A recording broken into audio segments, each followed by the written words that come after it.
السلام علیکم ہماری دنیا کے ناظرین، ایک اور انفارمیٹیو ویڈیو کے ساتھ آپ کی خدمت میں حاضر ہیں۔ جن لوگوں نے چینل کو سبسکرائب کر لیا، لائک کر لیا، ان کا بہت شکریہ، اور جن دوستوں نے ابھی تک ہمارے چینل کو لائک اور سبسکرائب نہیں کیا، ان سے التماس ہے کہ وہ جلدی سے لائک کریں، سبسکرائب کریں اور اپنے دوستوں کے ساتھ شیئر کریں۔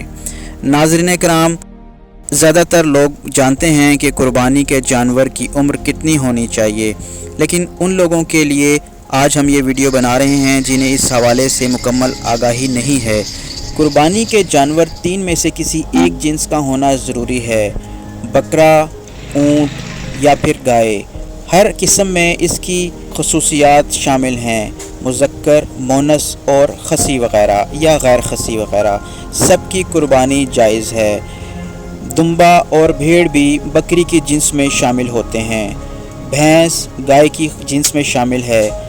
کسی وحشی جانور کی قربانی جائز بالکل نہیں ہوتی۔ جانوروں کی عمریں عام طور پر جو زیادہ تر دیکھی جاتی ہیں: اونٹ 5 سال کا ہوتا ہے، گائے بھینس 2 سال کی قربانی کے لیے استعمال کی جاتی ہے یا اس سے زائد، اور بکری اور بھیڑ 1 سال کی عمر کا ہو تو اسے قربان کیا جاتا ہے۔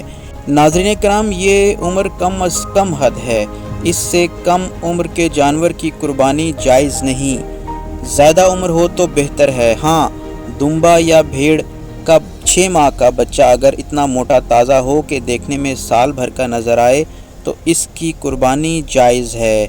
اگر آپ کو یہ مختصر اور انفارمیٹیو ویڈیو اچھی لگی تو چینل کو لائک، سبسکرائب اور شیئر کیجیے گا۔